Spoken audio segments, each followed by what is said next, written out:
good evening. You're watching the news tonight, your daily roundup of all that has happened across India and the world. I'm Ishan Russell, and these are the headlines that we're tracking this evening. In a surprise decision, Tata Sons drops Cyrus Mistry. Ratan Tata returns as interim chairman. Shahpurji Pallonji Group terms decision illegal.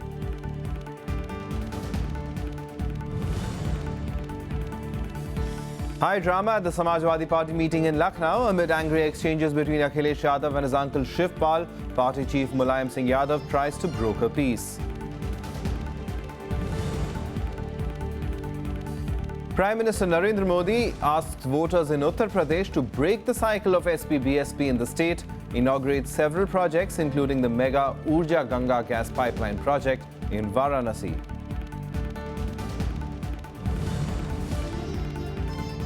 A 6-year-old boy and a BSF soldier killed in heavy shelling by Pakistani troops along the RSPura sector in Jammu. 13 border outposts and villages in Pargwal and Kanachak targeted in cross-border firing.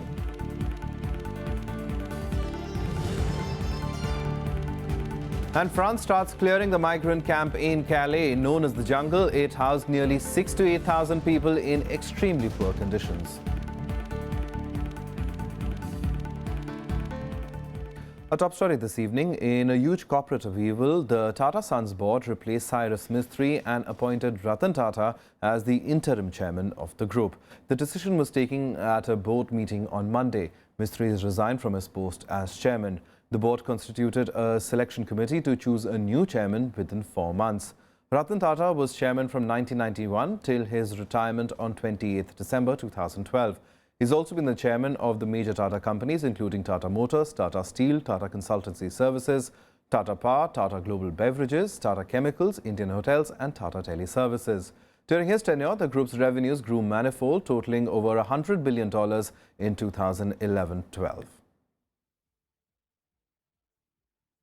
And to understand what will be the impact of this corporate upheaval, not only on just the group, but the overall economy as well, we're joined by Sailesh Haribhakti, chairman of BDO Consulting Private Limited. Mr. Haribhakti, let's try to understand this move first of all. A surprise move indeed, but given that Tata and its various groups, major companies, were not doing that well and had reported losses, some of them, was this in the making? Not at all. It came as a extremely difficult surprise. I might want to use the word rude shock to the whole system. None of us expected this to happen, and neither did we expect it to happen in this manner. So what has happened today has been, it's a one-time large event that we are all trying to figure out what might have precipitated this and what would be the repercussions and what would be the way forward. All right, but in terms of what could have precipitated, would you hazard a guess in terms of the relationship between Cyrus Mistry and the board and Tata Sons? Well, I mean, it's I don't like to speculate on this, but I would say that there could be much more than what really meets the eye. It can't have been a sudden decision. It might have been in the making for a while. And we did observe a lot of external hints which were thrown about on both sides. And therefore there was a bit of a stir. But it was nobody's case that this would happen so suddenly, and it would happen, and it would be announced in the way that it was announced. Right. Talking about the fact that this now would be contested by what we're hearing, Shahpurji Pallonji, the group, do you think that this could see a protracted legal battle as well? And also the task of selecting a new chairman within 4 months. Now, Cyrus Mistry was appointed after the selection committee took over a year to really decide the case. So in that sense, a tough task ahead for the selection committee? Well, I feel that the people who are involved are of such high integrity, such high maturity, and such high quality of moral standards that we will see a a way where the integrity of the group, the forward momentum of the group will not be halted. I'm absolutely sure about that.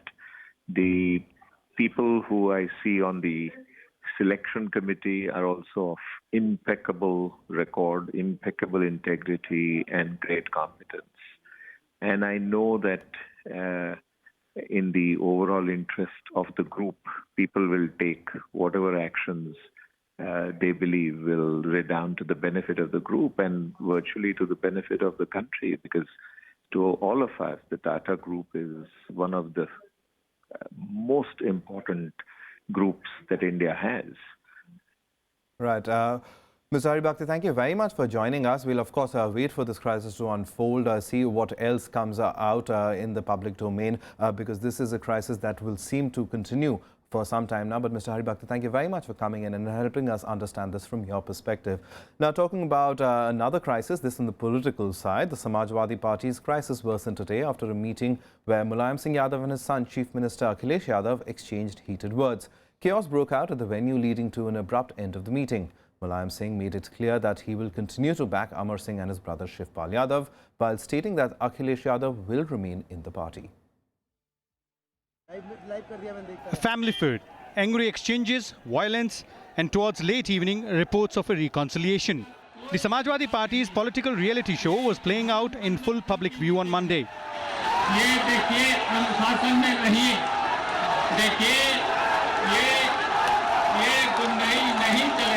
With father Mulayam and son Akhilesh pitted against each other, emotions were running high at the party meeting called the day after Akhilesh sacked his uncle Shivpal Yadav and ministers close to his father's close aide Amar Singh from his cabinet. Egged on by his supporters, Akhilesh Yadav ruled out forming any new party and offered to step down if his father Mulayam Singh Yadav desired it.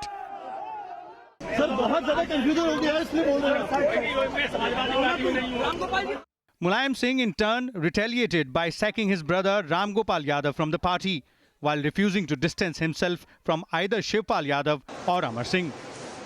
माननीय राष्ट्रीय अध्यक्ष Samajwadi party के आदेशानुसार professor Ram Gopal Yadav को राष्ट्रीय महासचिव एवं प्रवक्ता समाजवादी पार्टी को समाजवादी पार्टी से 6 वर्ष के लिए निष्कासित.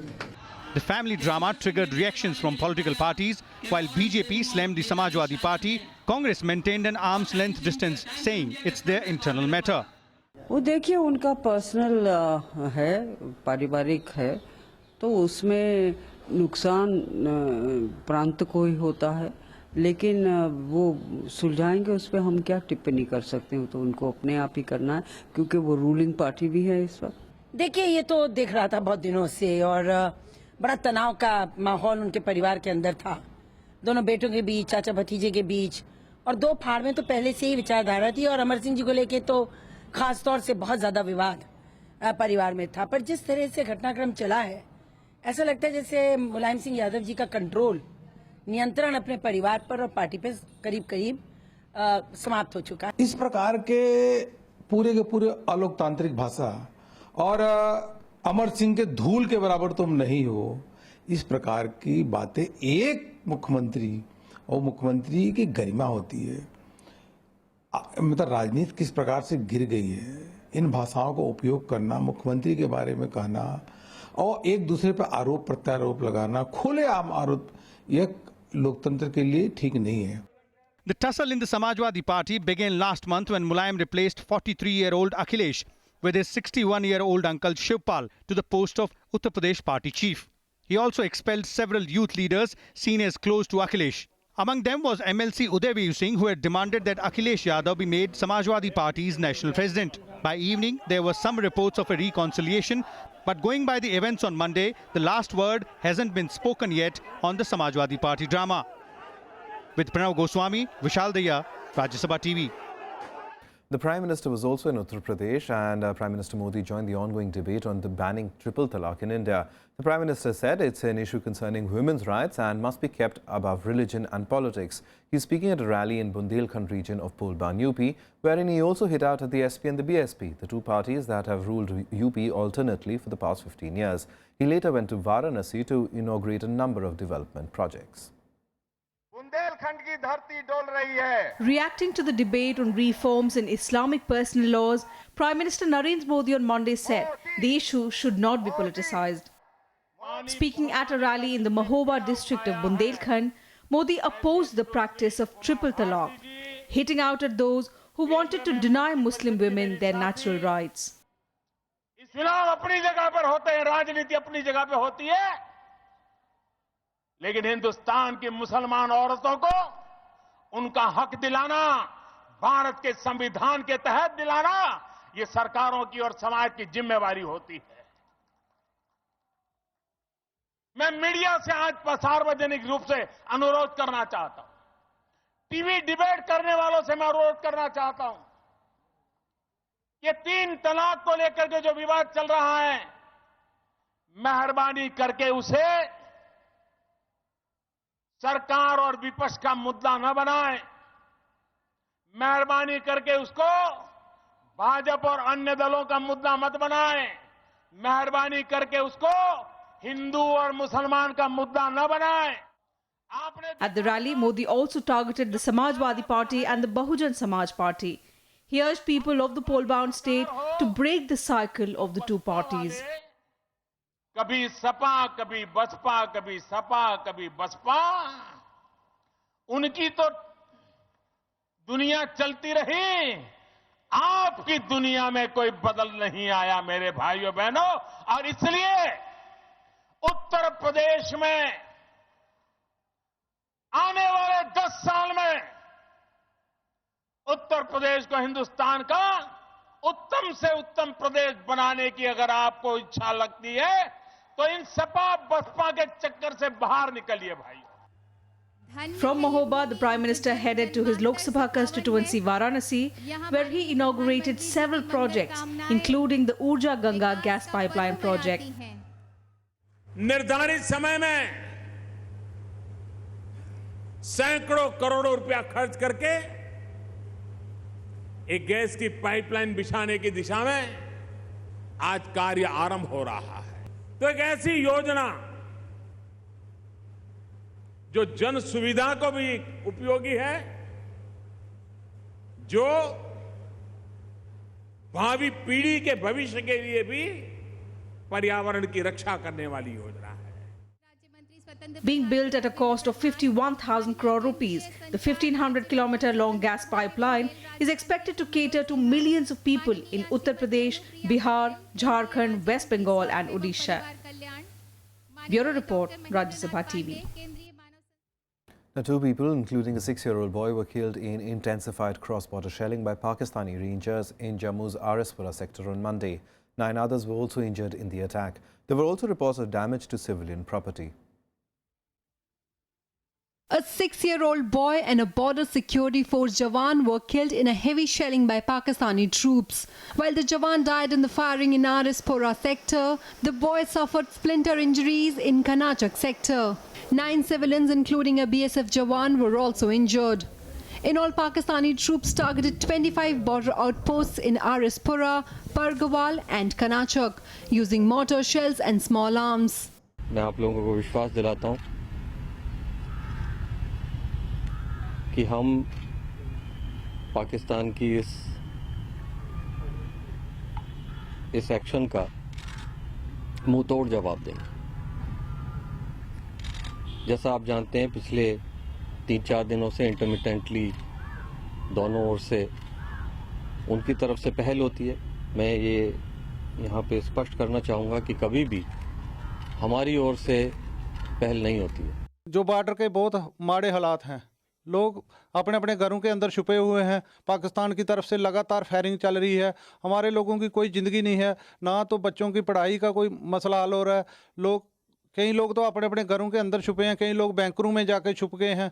On Monday, BSF Jawan Gurnam Singh, who was martyred in Jammu, was cremated at his native village with full state honours. 26-year-old Singh died of his injuries on Sunday night after being injured in a sniper attack from across the border on Friday. Meanwhile, Home Minister Rajnath Singh, who is on a visit to Bahrain, spoke to the BSF DG, who apprised him of the situation in the border areas of Jammu. Normal life continued to remain affected for the 108th day in the state due to the separatist-sponsored strike. Restrictions on the assembly of 4 or more people were enforced to maintain law and order. Bureau Report, Rajya Sabha TV. Some more national news updates now in Nationwide. Manipur Chief Minister Ibobi Singh escaped unhurt when suspected militants opened gunfire as he was getting out of his helicopter at the helipad in Ukhrul.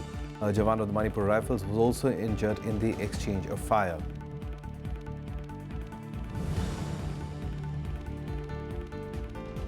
The Supreme Court has granted 4 weeks' time to the Haji Ali Dargah Trust to make requisite infrastructural changes for granting access to women.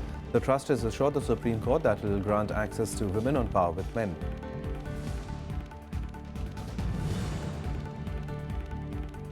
The Supreme Court issued notice to ex-RJD MP Mohammad Shahabuddin, the centre in the Bihar government, seeking their reply for shifting him from Siwan district jail in Bihar to Delhi's Tihar jail.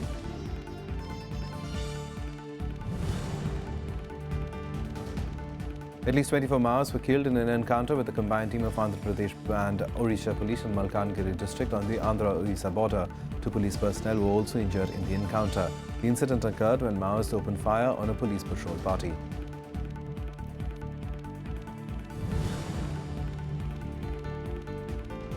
A massive fire broke out on Monday morning at a plastics factory in Bhopal. As many as 15 fire tenders were pushed into service to douse the blaze. Locals, however, allege that the fire brigade arrived nearly 2 hours after being informed.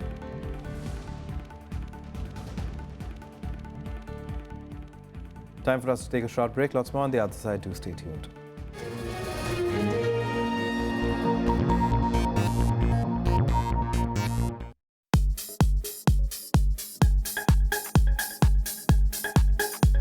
In this episode of Special Report, we are in Canada.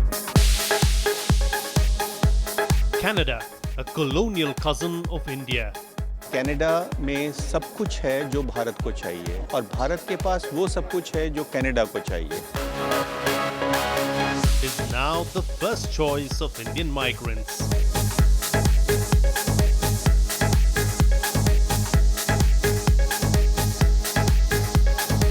Watch a special report from Canada with love, only on Rajya Sabha television.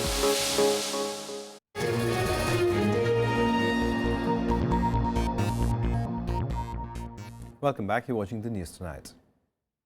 Time for some international news now, and more than 1,200 police personnel and officials in France have begun an operation to clear the migrant camp in Calais.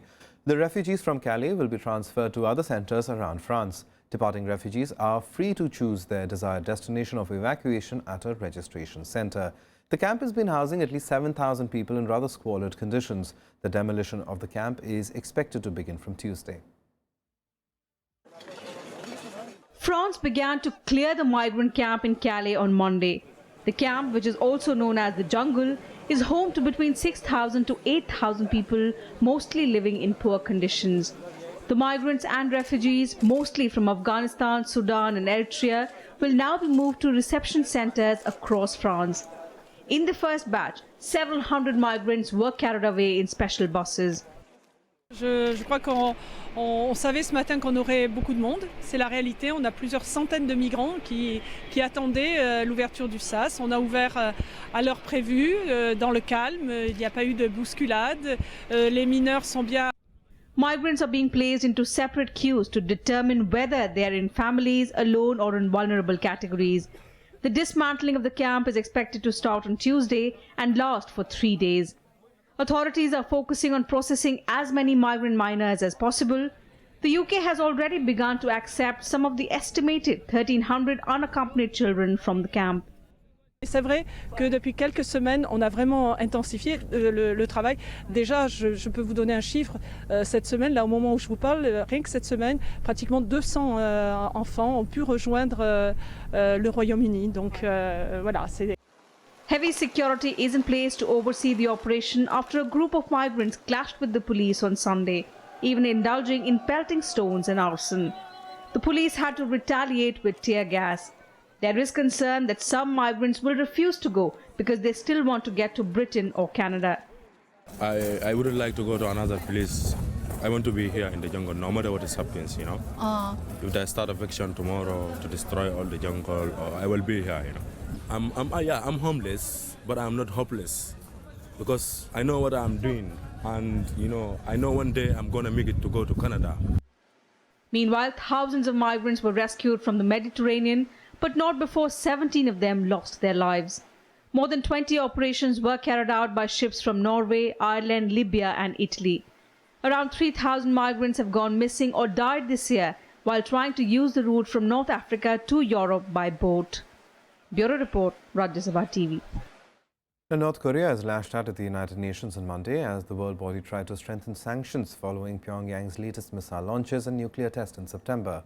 Officials in Pyongyang say that sanctions targeting the nuclear and missile tests are criminal documents and have accused the United States of orchestrating the condemnation. The United Nations has imposed sanctions on North Korea since 2006 for its nuclear tests and rocket launches. Last week, the UN Security Council called on members to redouble their sanction efforts. In a statement, North Korea said, "These resolutions determine that our nuclear tests and satellite launches pose threats to international peace and security. But then the problem is, why has the UN Security Council never taken issue with nuclear tests and satellite launches conducted by other countries?" Unquote. Moving on now, as part of the joint effort to advance into rebel-held Mosul, the Iraqi security forces began their offensive around the northern part of the city. Iraqi forces gathered around the town of Talaq, which is less than 20 kilometers from Mosul, to advance into the town from 3 different directions. They are said to have gone through the heaviest airstrikes by the Iraqi Air Force. The Iraqi security forces, helped by Kurdish Peshmerga fighters, have advanced into Mosul. The coalition forces have taken out 800 jihadists, captured at least 70 villages and 1,500 square kilometers of land since the launch of their offensive last week. Meanwhile, the United States Department of Defense released a video on Monday showing the destruction from an airstrike near the city. Some international news now in Global Buzz.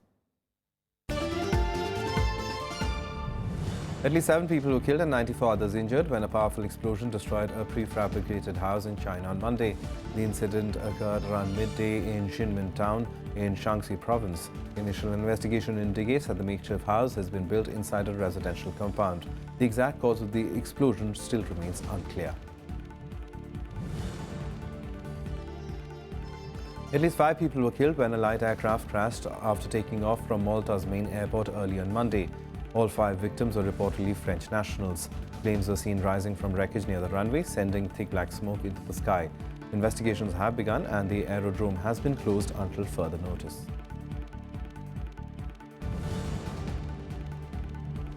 Cameroon's President Paul Biya on Sunday pledged to investigate the cause of a rail crash that killed at least 75 people.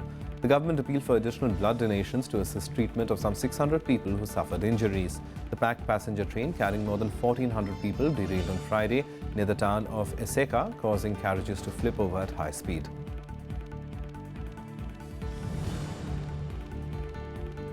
A man was killed and 3 people injured in a series of explosions in a Japanese park on Sunday afternoon. A suicide note was found stuffed inside the sock of 72-year-old Toshikatsu Kurihara after he was blown apart by an explosive device. 3 explosions took place in 3 different locations near a park in the Japanese city of Utsunomiya within 30 minutes. Police are investigating the incidents. Time now for all the action from the world of sports in Sports Beat.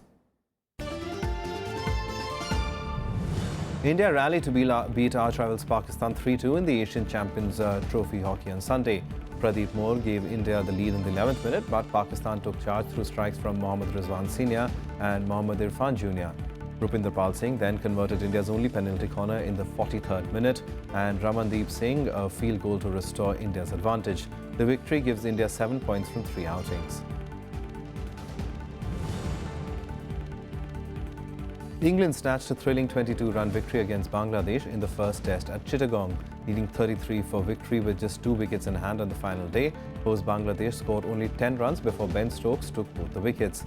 Earlier, England set up a 285-run target for victory after being bowled out for 240 in the second innings. Lewis Hamilton cruised to victory in the US Grand Prix to cut his championship points deficit to Nico Rosberg. Hamilton's 50th career win put him 26 points behind his Mercedes teammate with 75 available in the remaining 3 races.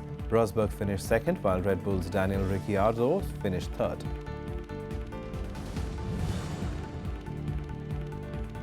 Real Madrid went to the top of the La Liga after a hard-fought 2-1 victory over Atletico Bilbao. Karim Benzema put Real 1-up in the 7th minute, but Zuluaga levelled it for Bilbao 20 minutes later. Madrid left it late for victory as Morata scored the winner 7 minutes from time. Earlier, Sevilla defeated Atletico Madrid 1-0 to go second in the table. Well, that's the news tonight. Good night.